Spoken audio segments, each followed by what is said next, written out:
A 48-year-old dealership, shuttered overnight. Legacy brands, trusted names like Infiniti, now junk-rated and staring down oblivion, vanishing from American roads, while 16,000 dealerships are projected to close in a single year. Workers frozen out of pay, $7 billion in local tax revenue about to evaporate, and entire towns left stranded. The car market apocalypse promised in the title is here, an industry where even your favorite brands won't survive until 2026. How did the unthinkable happen so fast? And which 7 household names are next to disappear forever? The scale and speed of this collapse will leave you questioning whether your own car brand is doomed. Yesterday, I'm standing in the remains of Martinez Chrysler, a dealership that survived oil shocks, recessions, and 48 years of family ownership. Now, every memory is up for bid. The auctioneer's voice echoes off the empty showroom walls, rattling through the silence as a neon Chrysler sign is lifted from its mount. Mechanics' tools, service lifts, even the worn chairs from the waiting room, each item tagged, cataloged, and sold to strangers. The owner, Linda, stands quietly by the glass doors, watching as her father's desk is wheeled away. She's lost not just a business, but the anchor of her family's story. Outside, rows of unsold cars sit under a sky that feels heavier than usual. There's no last-minute rescue, no call from the bank. The only offers are from auctioneers and creditors. 42 employees, mechanics, salespeople, office staff, received their final paychecks last week. Some had worked here for decades, now left with severance and a handshake. $79,000 in customer deposits are locked in bankruptcy court, and the city faces a $2 million tax hole that no one knows how to fill. The nearest Chrysler service center is now 22 miles away. For hundreds of families, basic maintenance and warranty repairs just vanished overnight. The auction list reads like an obituary for small-town America. Hydraulic lifts, tire machines, kids' play area toys, even the old coffee maker from the sales office. Local business owners and families wander through, some bidding on familiar items, others just staring in disbelief. The town council meets in a borrowed conference room to debate which services to cut: police, schools, road repairs, because the tax revenue is gone. This is what the end looks like. Not a slow fade, but a sudden public dismantling. It's not just Martinez Chrysler. Across the country, scenes like this are playing out day after day. The collapse isn't theoretical. It's families, jobs, and entire communities being auctioned off piece by piece.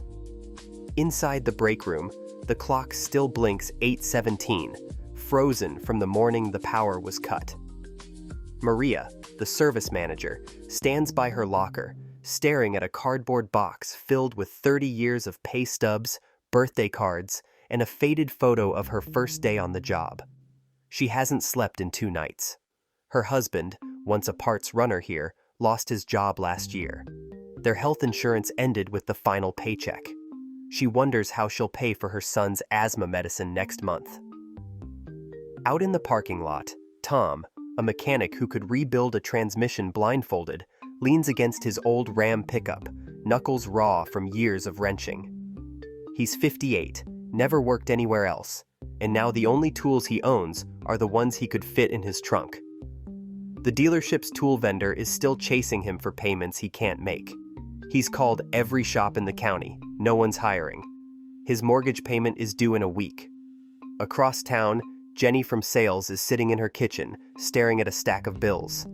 She sold cars here for 8 years, her first real job after high school. Now, she's fielding calls from customers angry about their frozen deposits, demanding answers she doesn't have.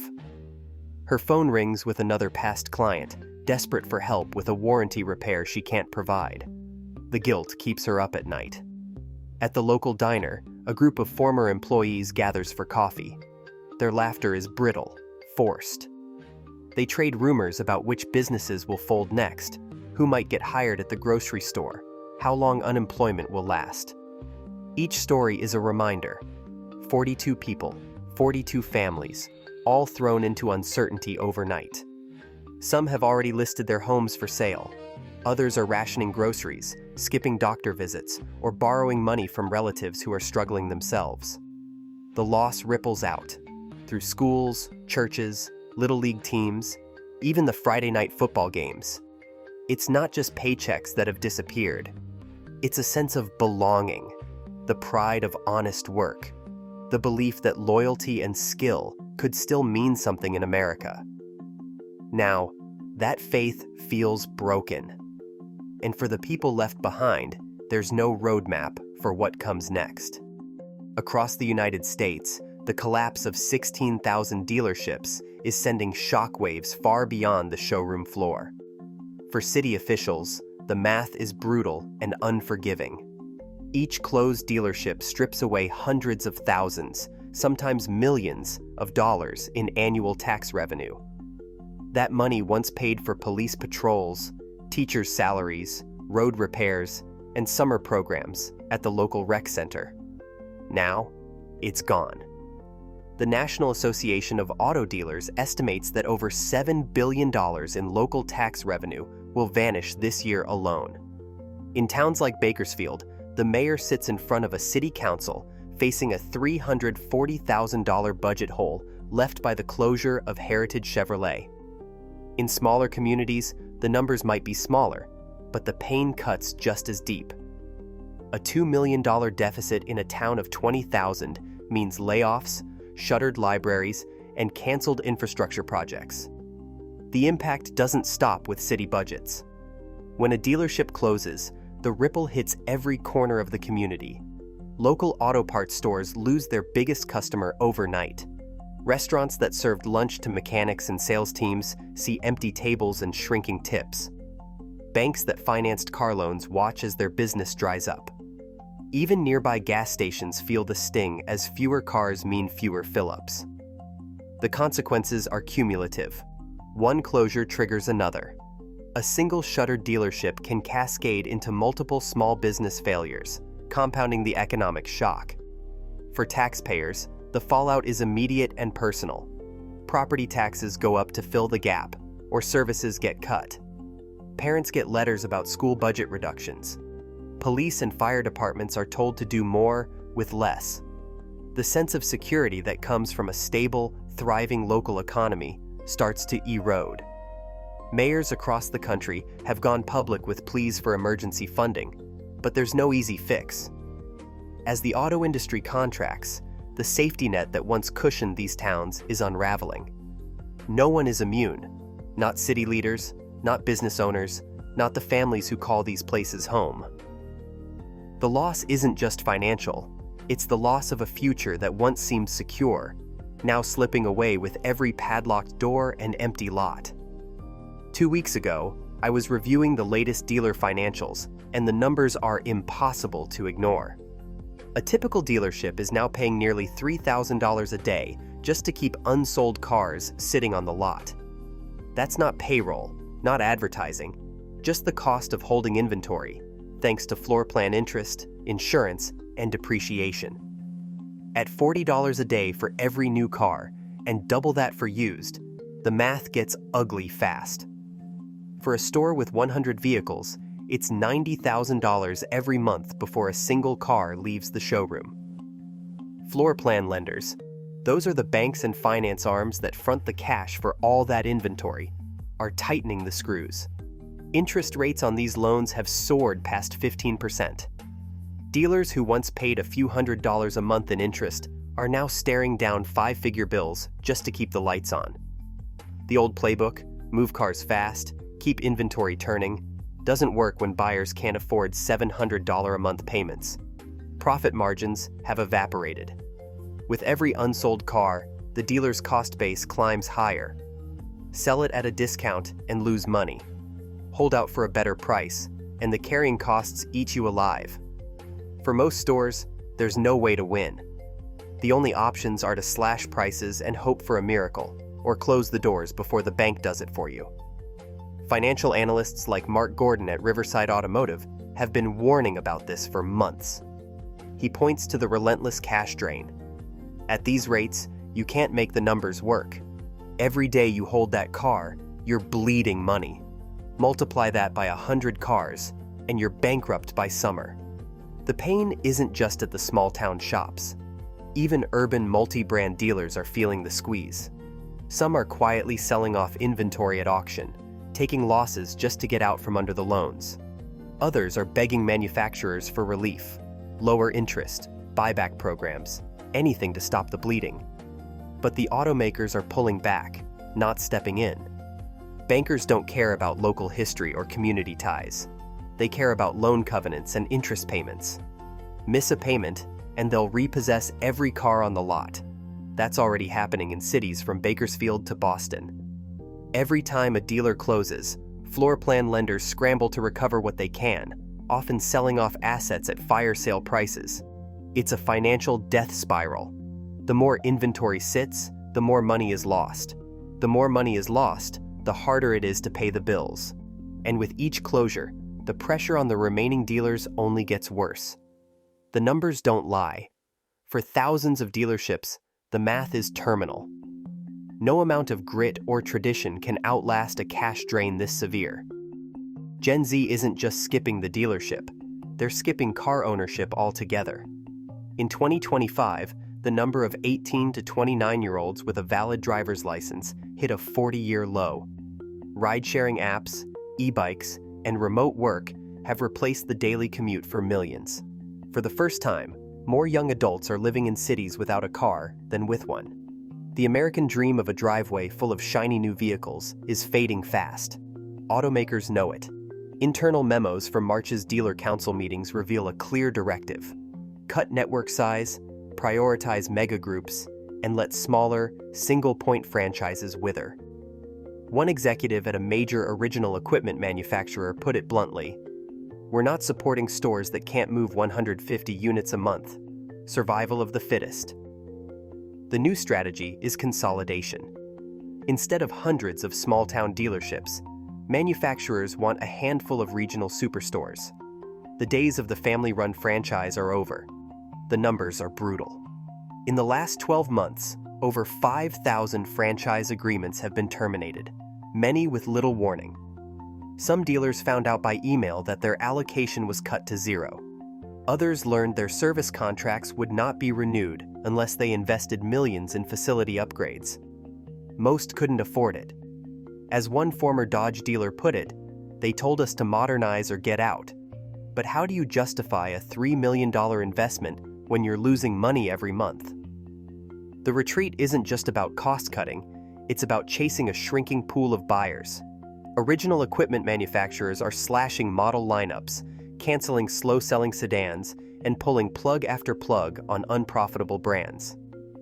Infinity's North American assembly line will close by November. Mitsubishi has frozen all U.S. product launches. Fiat dealerships report months without a single new unit delivered. Genesis, once hailed as Hyundai's luxury future, is now writing down $200 million in unsold electric vehicles. The ride-sharing boom is accelerating the collapse. Uber and Lyft rides now outnumber new car registrations in several major cities. In San Francisco, fewer than 1 in 4 25-year-olds owns a vehicle. Manufacturers are betting on fleet sales and subscription services instead of individual buyers. But these bets come with risks. Fleet margins are razor-thin, and loyalty is non-existent. When a brand falters, fleet operators move on without a second thought. Dealers caught in the middle are left with impossible choices. Some are slashing prices just to clear inventory, even if it means selling at a loss. Others are walking away from decades-old franchises, unwilling to sink more money into a business model that no longer works. The result? Entire brands are vanishing from neighborhoods where they once dominated.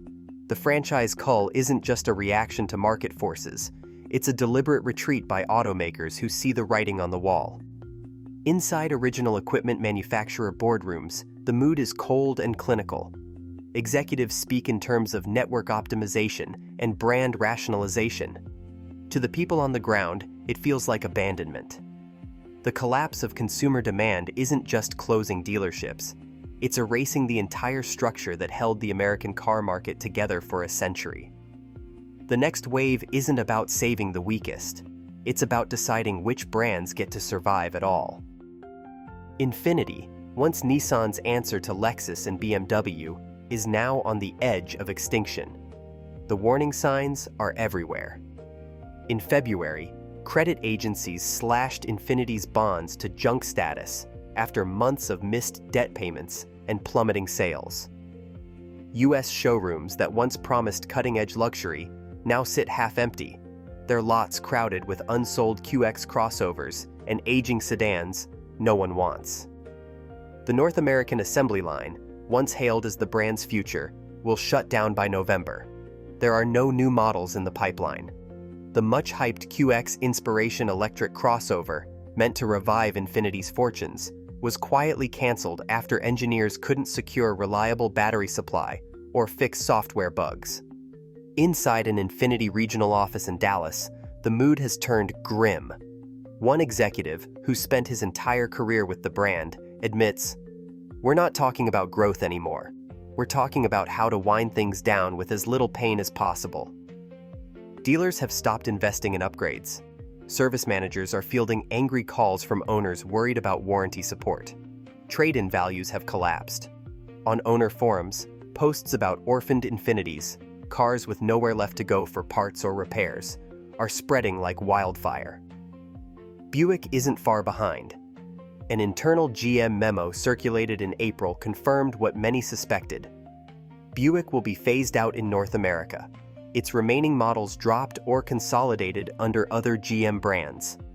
The company has already cut marketing budgets to the bone and canceled all future product launches. At a recent GM strategy session, a senior planner put it bluntly, "There's no business case for keeping Buick alive in the US. We're reallocating every dollar to Chevy, Cadillac, and EVs." On Wall Street, analysts now treat Infiniti and Buick as dead brands walking. For loyal customers, the fallout is immediate: plummeting resale values, vanishing warranty support, and the realization that their cars are about to become unsupported relics. For the industry, these high-profile exits confirm that no badge, no matter how storied, is safe in the new automotive order. The luxury retreat isn't just a footnote. It's a warning that the collapse has reached the top tier. Chrysler and Dodge once stood at the heart of American roads, names woven into decades of family stories, Super Bowl commercials, and cross-country trips. But inside Stellantis headquarters, the future is being decided by spreadsheets and shareholder calls, not nostalgia. In March, confidential board minutes revealed a plan to cut nearly a third of all U.S. franchise agreements by the end of the year. Hundreds of Chrysler and Dodge dealers received termination notices with no warning, some by email, others by certified letter. The message was blunt: sell 150 cars a month, invest millions in upgrades, or lose your franchise. For most, the math simply didn't work. The numbers are devastating. In the last 12 months, Chrysler's U.S. sales have fallen below 120,000 units, a 60% drop from a decade ago. Dodge, once famous for its muscle cars and minivans, is down to just 2 models and a shrinking dealer network. Stellantis insiders admit the American brands are being quietly phased out in favor of European imports with higher profit margins. One regional manager described the mood at a recent dealer council. "It was a funeral. We're being told to clear out inventory, not plan for the future." The franchise purge is ruthless. In some states, nearly half the Chrysler-Dodge network is being wiped out. Dealers who survived the last recession are now forced to auction off their assets, lay off staff, and watch as their communities lose another anchor business. The pain isn't limited to the showrooms. Parts suppliers, local radio stations, and even high school sports teams that relied on dealership sponsorships are feeling the squeeze. For every franchise that disappears, dozens of jobs vanish, and another town loses a piece of its identity. Mitsubishi's fate is even more dire. U.S. sales have collapsed by nearly 50% since 2023, and all new product launches are frozen. Whistleblower emails from the company's North American office confirm what many suspected. There are no new models coming, no marketing budget, and no plan to revive the brand. Dealers report going months without a single new vehicle delivered. The few remaining stores are clearing out old inventory at fire sale prices, just trying to make payroll. In the words of one former Mitsubishi executive, "We're ghosts. The brand is already gone. It just hasn't been buried yet." This isn't just a story about numbers on a balance sheet. It's a slow-motion erasure of brands that once defined the American car market. The collapse of Chrysler, Dodge, and Mitsubishi is a warning. In the new automotive order, loyalty counts for nothing, and survival is measured in months, not years. Fiat once promised an Italian alternative for American drivers tired of sameness. Now, its showrooms are empty, literally. Since April, not a single new Fiat has landed on US soil. Stellantis, the parent company, pulled the plug on all European imports after tariffs shot up overnight. The result? Fiat dealers stranded with nothing to sell, forced to close or hang on by a thread, hoping for inventory that will never arrive. In Chicago, a Fiat dealer representative stands behind a locked glass door, still insisting to local news, "We're not going anywhere." But the lot behind him is a wasteland. No cars, no customers, just weeds pushing through cracked pavement. Stellantis' North American revenue is down 25% in a single quarter. The company blames tariffs, but insiders admit the brand was already on life support. For months, dealers have begged for clarity. Instead, they got silence and a shipment freeze. Over 900 workers at US parts plants lost their jobs when the pipeline dried up. The few remaining Fiat service centers are cannibalizing old stock just to keep repairs moving. Owners are furious. Cars under warranty sit waiting for parts that may never come. The message is clear. Fiat's American chapter is closing, whether anyone wants to admit it or not. Genesis, Hyundai's luxury gamble, faces a different kind of disaster. The brand poured hundreds of millions into electric vehicles, betting big on a future that never arrived. Now, the numbers are public. A $200 million write-down tied directly to unsold Genesis electric vehicles clogging dealer lots. The electrified GV70 and G80 electric vehicle, once hyped as game changers, became dead weight, piled up, discounted, and still ignored by buyers. Genesis dealers are slashing prices, running desperate promotions, and quietly returning inventory to the factory. SEC filings lay it bare. The write-down is primarily related to US electric vehicle inventory and revaluation of slow-moving product lines. Industry analysts call it an existential threat. For Genesis, the dream of challenging Mercedes and BMW has collapsed under the weight of unsold cars and a market that doesn't want what they're selling. The lesson is brutal. Whether you're selling quirky imports or highbrow luxury, no one is safe. The apocalypse cuts across every price tier, and the next brand on the chopping block is never who you expect.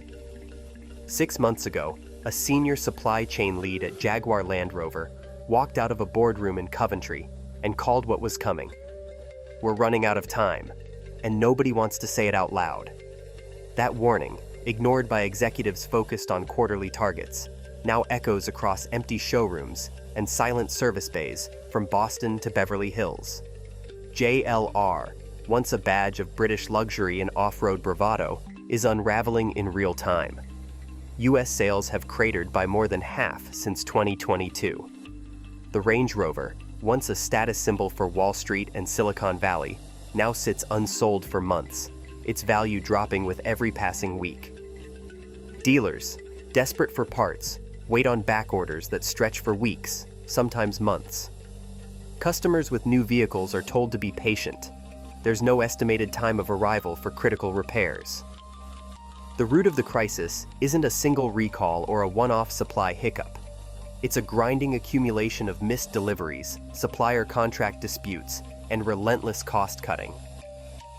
In the past year, JLR slashed dozens of US supplier relationships after failing to renegotiate terms. One supplier, owed millions for electronic modules, sued for breach of contract, triggering a cascade of halted shipments. The company's own warranty data shows a spike in unresolved claims, tens of thousands of vehicles stuck in limbo, waiting for a fix that may never come. Inside JLR's North American headquarters, managers field daily calls from angry owners and dealers. A former logistics manager describes the mood. It's panic. We're out of stock on critical parts, and the phones never stop ringing. I've never seen it this bad. Wall Street isn't waiting for a turnaround. Moody's and Fitch both downgraded JLR's bonds in August, citing catastrophic recall costs and failed attempts to relaunch the brand in North America. Tata Motors, JLR's parent, has stopped mentioning U.S. growth in its investor calls. The brand is being quietly erased from dealer networks, with franchise terminations delivered by email. For owners, the fallout is immediate. Plummeting resale values, vanishing warranty support, and the realization that their $100,000 SUV is now an orphan. For the industry, JLR's collapse is a warning. No amount of heritage or prestige can withstand a broken supply chain and a parent company willing to walk away. The last of the doomed seven has been revealed. The aftermath will be felt for years. In counties across America, the map is lighting up with empty spaces where dealerships used to stand. It's not a slow fade. It's a vanishing act that's leaving entire regions stranded. Right now, more than a quarter of U.S. counties are without a single new car dealership. That's not just a statistic. It's a warning for anyone living outside a major city. For families in these service deserts, the nearest place to get a warranty repair or even a basic oil change might be 50, 60, sometimes 100 miles away. In rural Nebraska, Morrison Motors shut its doors after 67 years. The nearest authorized service center is now over 80 miles down the highway. For hundreds of owners, every check engine light means a day off work and a tank of gas, just to keep their cars on the road. The pain isn't limited to the heartland. In upstate New York, whole counties are left without a single franchise dealer. Parents with young kids, elderly drivers, even local police departments are forced to gamble on whether their vehicles will hold out until the next town over. Routine maintenance is turning into a logistical nightmare. Emergency repairs? Forget it. Tow trucks now haul broken-down cars across county lines, racking up bills that insurance won't cover. It's not just about convenience. It's about survival. School districts running aging bus fleets can't get parts or certified service. Volunteer fire departments are left waiting weeks for repairs. For people who depend on their vehicles for work, healthcare, or family, the loss of local service isn't an inconvenience. It's a crisis. The numbers are staggering. 25% of U.S. counties have lost their last dealership this year. That's thousands of square miles with no access to new cars, warranty support, or even factory parts. The infrastructure that once connected small towns to the wider world is being erased, one closure at a time. The promise that every American could count on local support for their car is gone. What's left is a patchwork of abandoned lots and empty service bays, and a growing sense that nobody is coming to fill the gap. On the outskirts of Dallas, a single building now commands what used to be the territory of a dozen family dealerships. Inside, the CEO of Lone Star Auto Group stands in front of a wall of digital dashboards, tracking sales, service appointments, and trade-in values in real time. He's not interested in small talk. "We're buying everything," he says. "If a brand can't move 300 units a month, we'll take the franchise or we'll bury it." This isn't bravado, it's the new reality. The era of the mega dealer has arrived, and with it, the last traces of local choice are being swept away. The numbers behind this takeover are staggering. In 2025, more than half of all new car sales in the United States flow through fewer than 200 dealer groups. These conglomerates wield the kind of financial muscle that lets them weather inventory losses, negotiate with manufacturers, and undercut any independent who tries to compete. For consumers, the impact is immediate and brutal.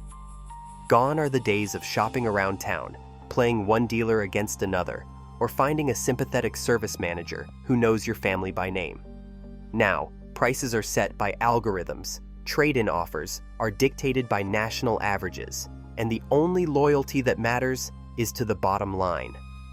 Analysts like Maria Torres at Automotive Insights warn that this consolidation is fueling a second crisis, the collapse of resale values. As brands vanish and service deserts spread, used car prices for orphaned models are in free fall. A 2-year-old Infiniti, or Fiat, once worth $25,000, is now fetching less than $14,000 at auction, if it sells at all. Owners are discovering overnight that their trade-ins are nearly worthless, with some mega dealers refusing to accept certain brands entirely. The message is clear. If your car's badge isn't on the approved list, you're out of luck. This new order benefits only those with the scale to dictate terms. For everyone else, owners, workers, small business operators, the future is a shrinking circle of options. The mega dealers will survive. The rest are being swept aside, their stories reduced to data points on a corporate dashboard. And for millions of drivers, the promise of choice in the American car market is becoming just another casualty of the apocalypse. In 2025 alone, more than 16,000 U.S. car dealerships have shut their doors, resulting in the loss of $7 billion in local tax revenue and erasing a 48-year legacy for families like the Martinez Chrysler owners. This documentary has shown, with financial reports and first-hand accounts, how brands like Infiniti, junk-rated and facing halted production, are among 7 major names unlikely to survive past 2026. Despite clear evidence of collapsing sales, mounting recall costs, and a 25% reduction in consumer access to service, manufacturers have released few details about long-term plans or potential brand rescues. What remains uncertain is how quickly communities and workers can adapt to these sweeping changes. As only 30% of dealerships are projected to remain, the consequences for drivers, small towns, and the broader economy are already unfolding. The facts are clear. This is not just a market correction, but a historic unraveling of American car culture, documented in every shuttered showroom and every silent assembly line.